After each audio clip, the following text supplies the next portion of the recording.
Alexander చక్రవర్తి 30 సంవత్సరాల వయసులో ప్రపంచాన్ని జయించాడు. కానీ తను కుర్రోడుగా ఉన్నప్పుడు ఏం జరిగిందో తెలుసా? అతని తండ్రి గవర్నర్గా లేక అధికారిగా చలామణి అవుతున్న రోజుల్లో ఓ తాగుబోతోడు వచ్చి, నీ కొడుకు మా కొడుకుతో ఆడుతున్నాడు, తిరుగుతున్నాడు అని అంటున్నప్పుడు ఆ తండ్రి ఫిలిప్ తలదించుకున్నాడు. ఆ కొడుకు ఒక గవర్నర్ కొడుకు, వాడు వెళ్ళి ఒక తాగుబోతోడు కొడుకుతో తిరగడం ఏమిటి?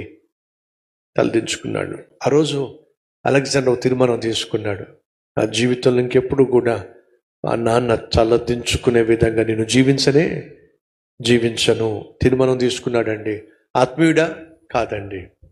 తన తండ్రి తలదించుకోవడం చూసినప్పుడు తలడిల్లిపోయాడండి. తమ్ముళ్ళు చెల్లెళ్ళో, అమ్మ నాన్న నిన్ను గూర్చి తలదించుకోవడానికి వీల్లేదు.